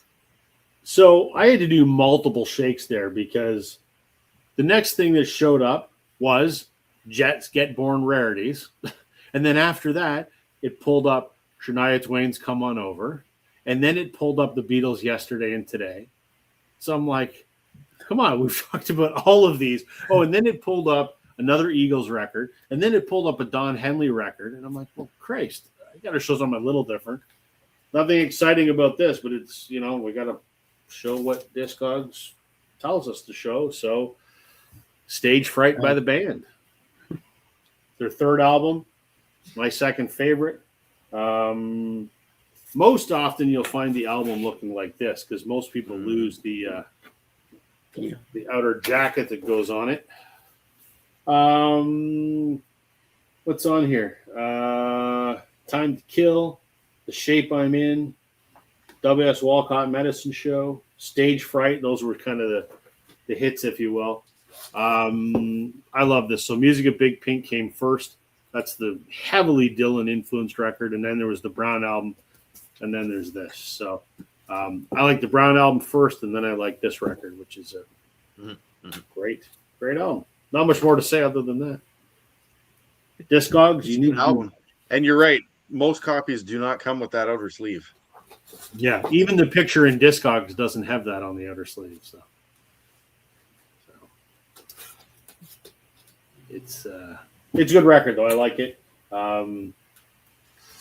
This was kind of their, it was their kind of coming to grips with being famous kind of album. The song Stage Fright, Don't Leave Me Alone in the Spotlight. It's kind of them being, holy shit, we're famous now. Is kind of thematically what the album's about, but I think it's an absolutely stellar record. So. All right, Tim. So this is So this record, this is this is another English guy. I don't know. I haven't followed him since this record came out. I don't know if he's still active. I don't know if he still has music. Kind of like Jet. But at the time, I listened to him, loved the album, bought the album, but he just kind of fizzled out. And I know he's from the UK, and he's got this kind of Bob Dylan-y vibe. Or Bob Dylan-esque kind of music, and it's Jake Bugg. Have you heard of Jake Bugg? Never heard of him. Never heard of him? Nope. The big song would be like Lightning Bolt. It's a song called Lightning Bolt. It's got kind of like a Bob Dylan-y kind of like a Rolling Stone kind of song, like that kind of vibe. Yeah. I don't know. You know my thoughts on Bob Dylan. Yeah, I know your thoughts on Bob Dylan. And I'm my Bob Dylan select. I have a very skimpy Bob Dylan collection. I have like 3 or 4 records. Is all That's I can more than you need. Swallow. But I mean, I like this. It was good, but haven't heard it in a couple of years. I mean, the cover even kind of looks Dylan-esque. Yeah, he's it's pretty. It's not a bad album. No. It's a modern Bob Dylan-y kind of record, but he's good with an English. He's English, so he's got that kind of European taste flavor to that kind of style music. Right, it's good. Yeah, cool. Jim Bugg. I just don't know if he's around anymore. I couldn't tell you anything about him. Richard's saying he was massive in the UK for a while. Yeah, I just the last, I'd say 4 years, I just haven't heard a thing. Nothing. If Chris Mann was still watching, I'm sure he'd weigh in. Yeah, maybe he would know. Mm-hmm. Yeah. Okay, Daryl.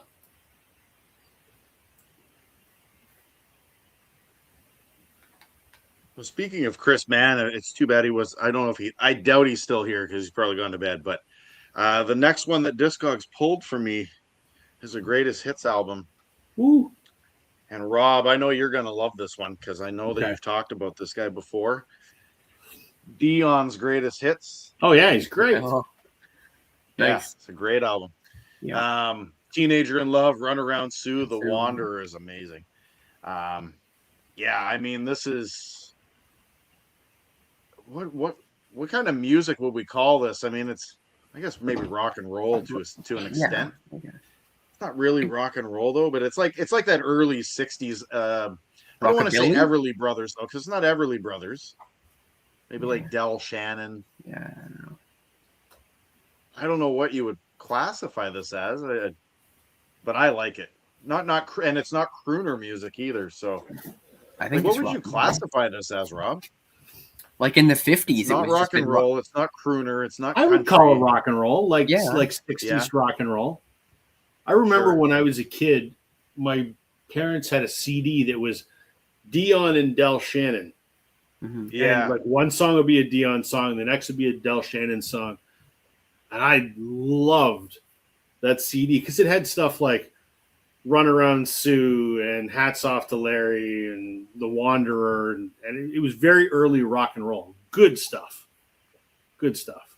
Like it's kind of in that same genre as like Roy Orbison. yeah, fair enough. Yeah, That's definitely. how I would put it in my I love The Wanderer. The Wanderer is an amazing song. Yeah.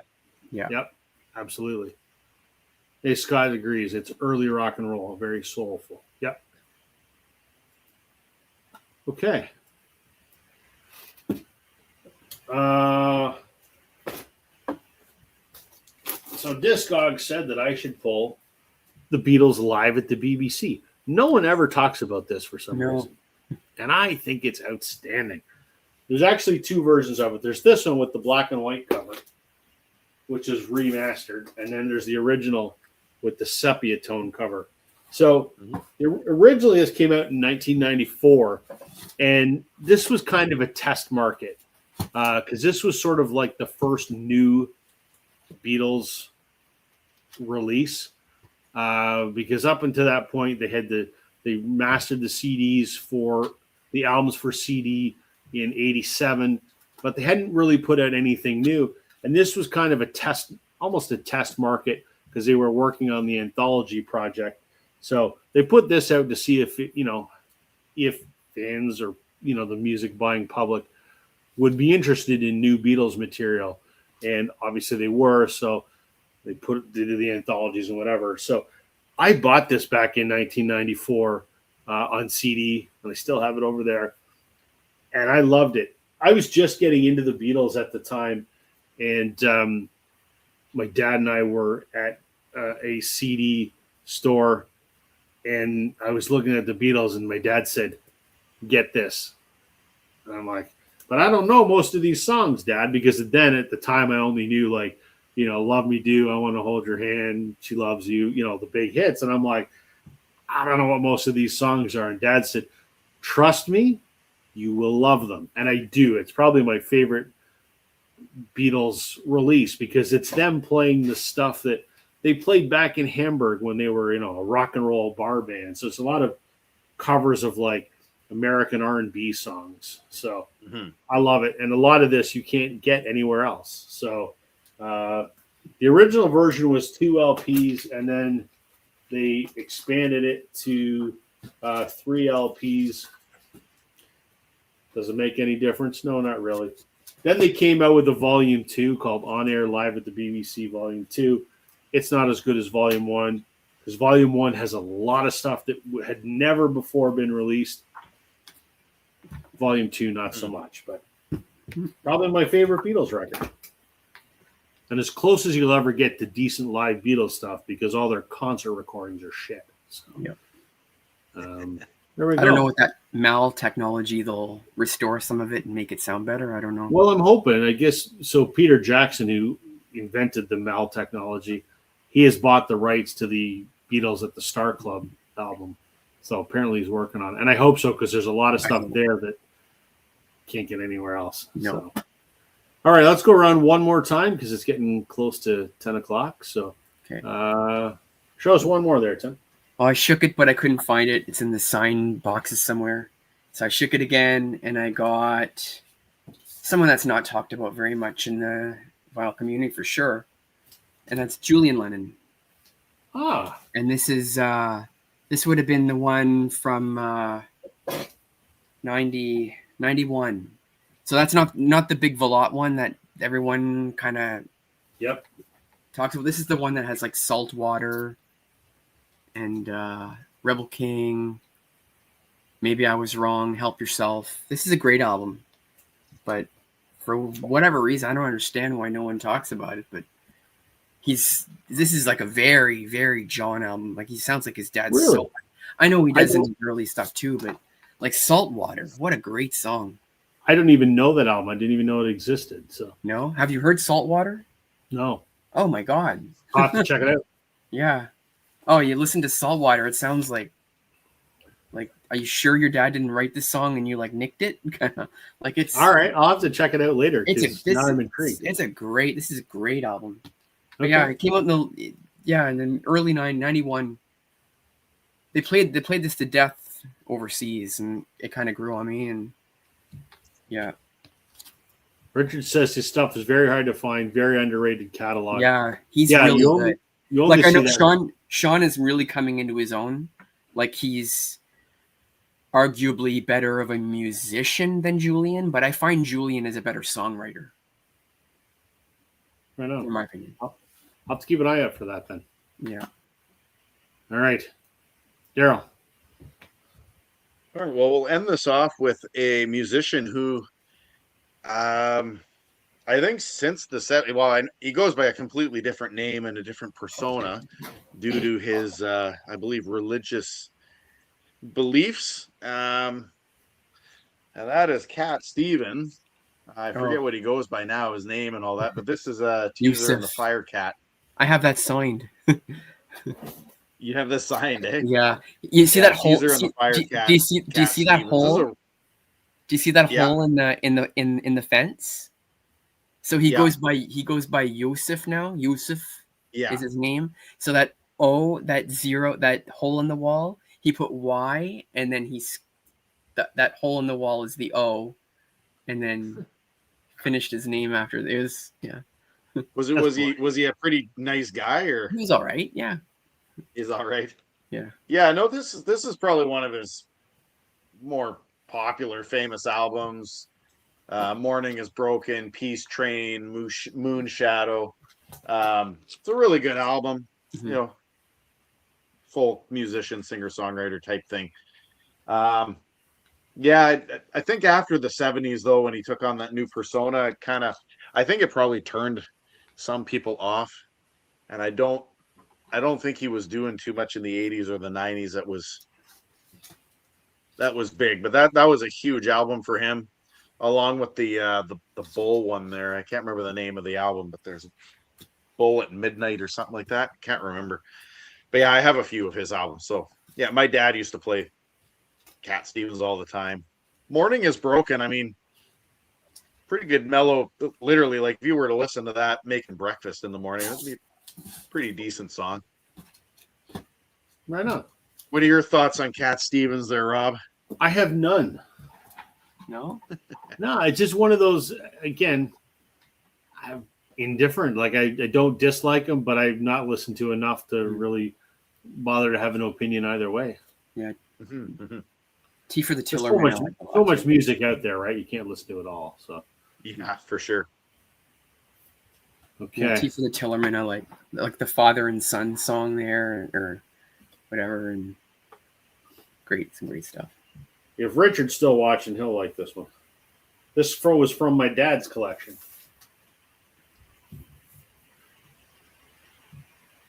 He's the king. Elvis. Love Elvis. I don't have nearly enough Elvis. I probably have a dozen, and that's not enough. This was I think the only Elvis record my dad had. And I mean, it's a compilation of, I mean, I don't want to say it's like a greatest hits, but I guess it probably is a greatest hits, I guess. Not a lot of rhyme or reason to how this is collated into a greatest hits. But anyway, it's a 2-record set as advertised on TV for $5.98. I remember listening to this a lot when I was a kid. Do I listen to it anymore? No, because I have so many other Elvis records. But it's kind of where it started. It's got Hound Dog, All Shook Up, Return to Sender, JLS Rock, Can't Help Falling in Love, Love Me Tender. So yeah, one of the first Elvis records I ever listened to. That's cool. Can't wait for the new Elvis record that's coming out this month called Epic. I will be getting that whenever it arrives. So, there we go. Discogs did a reasonably good job. Several times I had to do another shake because like I showed Stage Fright by the band, and the very next shake was a different album by the band. Yeah. And I go, Discogs, your random isn't so random. But it is what it is. So that was fun. That was fun. Anything you guys want to chat about? Tim, you got any shows coming up in the near future? I'm going to see George Thorogood on Saturday. Nice. Are you going to track him down and get an autograph? I'm gonna try. Right on. I like my odds. That's cool. Where's he playing? He's playing at the Hard Rock Casino. Nice. So I kind of know the ins and outs there. So cool. I'll try and track him down afterwards. That's awesome. Like I'm going, and the Mario movie just came out, so my son's going crazy about it, so I'm taking him tomorrow. Yeah, I'm trying to see if my son wants to go to that too. He loves movies, but he's like, I don't want to go to the theater. Can we just watch it on the TV? Yeah. No, buddy, it's not on TV yet. But I don't want to go to the theater. Okay. Then you'll have to wait, I guess. Yeah. What's going on with you, Daryl? Anything on the channel to promote? Did a couple of videos recently. I did I almost feel like a cheat, but you know what? I actually don't mind doing those threads. I really like doing some of these threads. Some of them are interesting. So I did, I mentioned it earlier, Edward from Prague Hat. He had a pretty neat one there. And I mean, I tagged some people in it. I think I tagged you in it. If you want to try it out, try it out. If not, then not. But he's a pretty cool guy, that Edward. Doesn't do too many videos, but he's a nice guy. And I did that Midge's Gems. He had a 1 year in the VC hats thread, so show albums with hats and whatnot. So it was pretty cool. I showed 10 of them. I even showed a Red Dead one. And Peter from Music is a Journey. It was pretty funny. It's like of all the albums that I forget what he made a comment about, but it was pretty funny in the comment section. So other than that, I mean, it might be cheating to just do other people's threads as my videos all the time, but you know what? No, it's kind of fun because I'm losing ideas. I still got to do the second half of my soundtrack one, and then there's another Juno one that I wanted to do with the losers of the Junos, but I don't know. I'm running out of ideas too. Even though it seems happens. like It happens. I look at mine and I don't know what to talk about anymore. Part of the reason I'm not making them. I might do that hat one though. That sounds interesting. I might do it. Midge's Gems. He's from the UK. I might do that, and I might wear a different hat for every record and see if anyone notices. Because I have a lot of hats, and a lot of them look like this. But yeah, that's cool. I should start getting back. I want to make videos, but then I also go, oh, I gotta set up my stuff, and then I gotta add. And Richie, Vinyl Richie, actually has a contest for his 11th year in the VC. I saw that. I thought about it, and I'm like, fuck. There's math involved. I can't do that. So, all right. Well, guys, that was a lot of fun. We'll be back next week talking about something else. I like this randomizer. We should do this every once in a while, just like we do the one cube thing every once in a while. We should do this every once in a while too. Yeah. We got to see if we can get Brian from Tokyo Record Style again. Remember we did that link thing there? That link thing was pretty cool too. Yeah. Yeah, the connections one. That was great. Yeah, let's table that. We'll talk about it offline. We'll see if we can get something cooking with that. Cool. Yeah. All right. Well, thanks everybody. To those that tuned in tonight, thanks for joining us. We love chatting with you, and for anyone that's going to watch this later on, thanks for spending a couple hours with us. Tim and Daryl and I will be back next week, hopefully with a special guest to talk about something. So, thanks everybody. Have a good night, and we will catch you next week.